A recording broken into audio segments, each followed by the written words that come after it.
Assalamualaikum warahmatullahi wabarakatuh. Perkenalkan, nama saya Ibrahim Fatahila. Saya sebagai asisten pengajar ilmu bahan dan kimia. Ini ilmu bahan dan kimia. Ini profil pengajar materi saya, profil saya Ibrahim Fatahila, Universitas Institut Teknologi 10 November, jurusan Teknik Material dan Metalurgi S1. Penghargaannya beasiswa Generasi Emas, Organisasi Koordinator Generasi Emas, CSR Dinsos Surabaya, Kepelatihan Desimo CAD, dan Desain Analisis ANSYS. Kemudian kompetensi tujuan pembelajaran. Siswa memahami material mesin mobil dan sepeda motor. 2. Siswa memahami dan mampu menjelaskan material mesin mobil dan sepeda motor. 3. Siswa memahami dan mampu mempraktekkan perawatan mobil dan sepeda motor. 4. Siswa memahami dan mampu mempraktekkan perbaikan mobil dan sepeda motor. Pokok bahasanya yaitu material mobil, 2. Material sepeda motor, 3. Perlakuan terhadap komponen mobil, 4. Perlakuan terhadap komponen sepeda motor. Ini adalah material classification atau klasifikasi material secara umum. Nah, ini adalah klasifikasi material secara umum. Ada metal, metal itu logam, 2. Polimer, polimer itu plastik, 3. Seramik, seramik itu keramik atau gelas. Yang garis-garis ini merah, hijau, merah, hijau, sama merah, ungu, terus hijau, ungu itu komposit. Metal itu logam, polimer itu plastik, keramik itu seramik, yang komposit itu campuran dari dua material.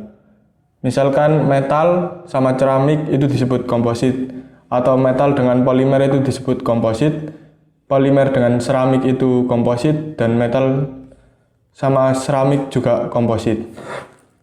Lanjut, aplikasi ilmu material. Aplikasi ilmu material sangat luas sekali. Ada di bidang militer, medis, konstruksi, informasi dan telekomunikasi, bidang energi, elektronika, mekanik dan otomotif, bidang optik dan houseware. Nah, sekarang mungkin kalau di SMK kan TKD sama TKR ya, mungkin ilmu material di sini hanya membahas bidang mekanik dan otomotif serta elektronika. Lanjut, ini adalah material engineering atau pembuatan ini material ore, ini namanya ore, kemudian diproses menjadi lelehan, kemudian menjadi mesin. Ini adalah metal atau logam. Metal atau logam itu yang kita bisa lihat sehari-hari. Kalau di mobil itu bisa di pelek, kemudian di knalpot, pelek mobil ini, terus ars di dalam mesin, kemudian blok mesin, kerangka bodi mobil.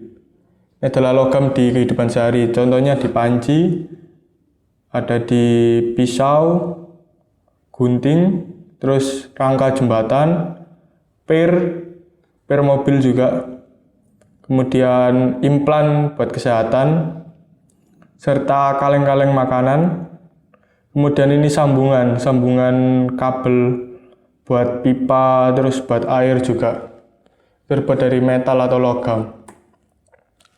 Metal atau logam dibagi menjadi dua, ferrous dan non-ferrous. Ferrous itu ada Fe, non-ferrous itu tanpa Fe. Ferrous contohnya ini steel, kemudian cast iron. Terus yang non-ferrous itu contohnya brass itu copper, tembaga. Bronze ini copper, ini aluminium, ini non-ferrous. Kemudian polimer atau plastik. Plastik dalam kehidupan sehari-hari sangat berguna. Kalau di bidang mekanik atau mobil itu biasanya dibuat ban ini pakai vulcanizer, nama prosesnya. Ini terus kalau di bidang elektronika itu biasanya dibuat kaset, terus kabel telepon, terus ini telepon juga. Kalau di bidang medis itu buat kapsul sama lensa kontak, kemudian wadah cat. Ini ada di bidang itu sehari-hari menjadi bolpen. Terus kemudian di bidang olahraga bisa menjadi sepatu ini. Ini terbuat dari plastik semua, polimer namanya. Terus ini juga, terus baju itu terbuat dari polimer. Biasanya pakai bahannya namanya polyester. Polimer itu plastik. Kemudian komposit. Komposit itu dua jenis material yang digabungkan. Fungsi dari dua jenis material yang digabungkan itu untuk menambah kekuatan atau mengurangi beban, atau juga bisa untuk menghemat biaya.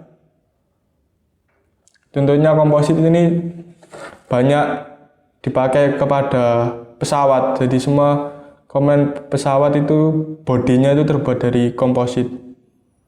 Jadi dia ringan, kuat, sehingga dia bisa terbang. Ini ya, 50% komposit, campuran lain 10% baja, 15% titanium, sama 20% aluminium. Ini yang terbuat dari aluminium ini. Ini titanium. Steel ini baja, ini terbuat dari baja. Yang 5%-nya itu lain-lain, yang ini seluruhnya ini terbuat dari komposit semua ini. Ini nama kompositnya, carbon laminate, carbon sandwich, fiberglass, aluminium, steel, titanium, pylon. Ini logam, fiberglass itu keramik, carbon sandwich itu komposit, jadi yang biru carbon laminate itu komposit. Jadi komposit itu kayak misalkan ada gimana ya, ini loh kayak kotak ini tuh dia dilapisi lagi. Jadi misalkan lapisan pertama itu dari plastik, kemudian ditumpuk lagi sama lapisan metal, terus ditumpuk lagi sama plastik lagi. Nah itu menjadi namanya polimer. Polimer itu mahal, bahan yang mahal. Soalnya gabungin dua material itu harus ditentuin juga materialnya juga cocok atau tidaknya, itu tergantung dari penggabungannya ini. Juga kerangka sepeda yang mahal ini, Richard James ini juga pakai komposit semua ini. Makanya dia ringan tapi kuat. Terus stick golf, makanya pemain golf mahal, soalnya bahannya juga komposit. Tongkatnya ini. Tenis juga olahraga mahal, bahannya juga komposit ini. Ini ski ini juga komposit. Terus ini kincir buat listrik juga itu terbuat dari komposit. Kemudian seramik biasanya digunakan untuk ubin ya, kalau kalian biasanya kalau tahu itu. Tapi seramik itu bukan hanya ubin saja, banyak sekali yang terbuat dari keramik. Contohnya ini, panci yang dari seramik, gelas itu keramik, terus alat-alat elektronik ini keramik, terus sambungan kaki, gigi ini seramik, terus dan lain-lain ini seramik. Sekian dari pengenalan ilmu bahan. Wassalamualaikum warahmatullahi wabarakatuh.